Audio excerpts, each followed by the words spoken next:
조회수 대비 댓글 비율이 이례적으로 높았던 글이 하나 있었습니다. 제목은 50대 분들 지금 살기 어떠세요? 입니다. 저는 그 제목 속에서 50대의 절규가 느껴졌습니다. 윌슨이는 이렇게 썼습니다. 50대면 어느 정도 자리 잡고 여유로울 줄 알았는데 막상 살아보니 정답 없는 시험 문제를 매일 푸는 기분입니다. 자영업은 어렵고 아이들은 아직 갈 길이 멀고 부모님은 편찮으십니다. 노력하면 되겠지 싶다가도 가끔은 그 노력조차 무의미하게 느껴집니다. 이 짧은 글에 수십 개의 댓글이 달렸습니다. 공감한다는 댓글, 눈물이 난다는 댓글, 그리고 놀랍게도 어떻게든 버텨왔다는 경험담까지. 오늘은 그 댓글들 속에 담긴 같은 시대를 살아가는 50대들의 솔직한 이야기를 함께 나눠보겠습니다. 왜 유독 50대가 힘들까요? 우리는 단 한 번도 나태하게 산 적이 없습니다. 그런데 왜 노후 준비를 못한 게 우리 개인의 무능함처럼 비춰져야 합니까? 그것은 틀린 말입니다. 댓글들을 찬찬히 읽다 보니 공통된 단어가 보였습니다. 나는 딱 중간에 낀 샌드위치다. 위아래로 동시에 눌리고 있다는 뜻이죠. 아래를 보면 취업 준비 중인 큰아이, 아직 대학생인 작은아이. 예전 같으면 이 나이면 진작 독립했을 텐데 세상이 바뀌면서 자녀 뒷바라지가 50대 후반까지 이어지는 게 지금의 현실입니다. 등골이 휜다는 표현 딱 맞습니다. 위를 보면 이번엔 부모님입니다. 한 분은 이렇게 쓰셨어요. 요양병원에 계신 친정어머니 간병비가 너무 비싸서 가족 모임비까지 모두 거기에 쏟아붓고 있습니다. 심지어 양가 부모님 4분을 동시에 모셔야 하는 상황에 처한 분도 있었습니다. 위아래로 돈이 줄줄 새어나가는데 정작 내 노후 통장은 텅 비어갑니다. 이걸 두고 누가 무능하다고 할 수 있겠습니까? 자영업을 하시는 분들의 댓글은 더 참담했습니다. 매출은 반토막인데 임대료는 그대로입니다. 몸도 예전 같지 않은데 이 상황이 마치 뜨거운 불 속에 서 있는 것 같습니다. 여러분 기억하십시오. 이 막막함은 여러분이 부족해서가 아닙니다. 우리 세대가 맞닥뜨린 파도가 너무 높기 때문입니다. 이 사실만 먼저 마음에 새겨두십시오. 그렇다면 이 파도를 어떻게 넘어야 할까요? 그 힘든 댓글들 사이에서 전문가보다 더 날카로운 조언들이 눈에 띄었습니다. 같은 고비를 먼저 넘어온 분들의 이야기입니다. 첫 번째, 관계에 선을 긋는 것. 어느 분이 이런 말씀을 하셨습니다. 자녀와 부모님을 어디까지 도울지 기준을 정하고 나서야 비로소 마음이 편해졌습니다. 돈이 무한하다면 고민할 필요가 없겠죠. 하지만 한정된 살림 안에서 내가 먼저 쓰러지면 결국 가족 전체가 무너집니다. 생각해 보십시오.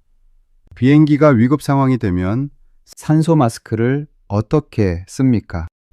반드시 자기 것을 먼저 씁니다. 그래야 옆 사람을 도울 수 있기 때문입니다. 자녀가 스스로 일어서도록 자리를 내어주는 것, 부모님 부양을 감당할 수 있는 선에서 정하는 것, 이것은 냉정한 것이 아닙니다. 가족 모두가 오래 버티기 위한 가장 현실적인 사랑의 방식입니다. 두 번째, 막연한 불안을 숫자로 바꾸는 것. 댓글 중에 이런 표현이 있었습니다. 인생의 종착지까지 내비게이션을 그려보라. 자동차를 몰 때 목적지까지 몇 킬로미터인지 모르면 불안합니다. 하지만 내비게이션을 켜는 순간 남은 거리가 보이고 마음이 조금 가라앉습니다. 노후도 마찬가지입니다. 100세까지의 삶을 10년, 5년, 1년 단위로 쪼개어 보십시오. 앞으로 얼마가 필요하고 지금 내게 얼마가 있는지 종이에 숫자로 써보는 겁니다. 불안은 모습을 알 수 없을 때 가장 커집니다. 하지만 눈앞에 숫자로 펼쳐지는 순간 두려움은 비로소 내가 해결해야 할 일 목록으로 바뀝니다. 벅차 보이더라도 이름을 붙이는 것만으로도 한결 가벼워집니다. 세 번째, 몸이라는 마지막 자산을 지키는 것. 한 분이 이렇게 쓰셨습니다. 지금 당장 큰돈 모으기 어렵다면 오늘 당장 운동을 시작하십시오. 저는 이른 중간까지 일하기 위해 오늘도 걷습니다. 건강한 몸이 있으면 우리는 10년을 더 벌 수 있습니다. 노후 자금을 단숨에 마련하기 어려울 수 있습니다. 하지만 매일 30분 걷는 것, 밥 한 숟갈 덜 먹는 것, 이것은 지금 당장 시작할 수 있습니다. 돈으로 살 수 없는 가장 확실한 노후 준비가 바로 여러분의 건강입니다. 댓글 중에 유독 마음에 남는 사연이 있었습니다. 젊은 시절 큰 실패를 겪고 빚더미에 올랐던 분의 이야기였습니다.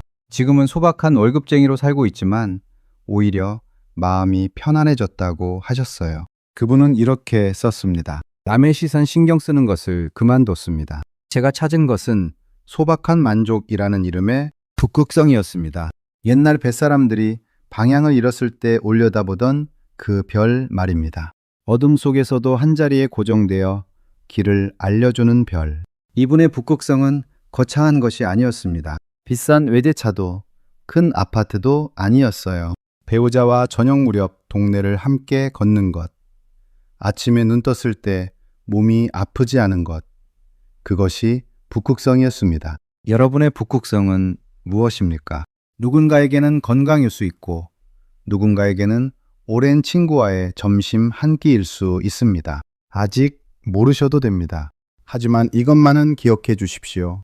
50대는 인생의 종착역이 아닙니다. 나만의 북극성을 향해 방향을 다시 잡는 중요한 기착지입니다. 결국 어떻게든 지나갑니다. 댓글들 중에 이런 말이 유독 많았습니다. 너무 걱정 마라. 결국 어떻게든 지나간다. 처음에는 무책임하게 들릴 수 있습니다. 하지만 돌이켜 보십시오. 5년 전에도 10년 전에도 그때도 죽을 것 같은 고비가 있었습니다. 그런데 여러분은 지금 여기에 있습니다. 여러분은 스스로 생각하는 것보다 훨씬 강한 사람입니다. 다들 비슷하게 힘들고 또 그렇게 살아냅니다. 오늘 창밖을 보며 한숨을 내쉬셨다면 그 숨결만큼 마음의 무거움이 빠져나간 것이라 생각해 주십시오. 댓글에 여러분만의 버티는 법이나 나만의 북극성을 남겨주십시오. 여러분의 그 한마디가 지금 이 순간 지쳐있는 누군가에게 다시 일어설 힘이 됩니다. 오늘도 정말 수고 많으셨습니다. 감사합니다.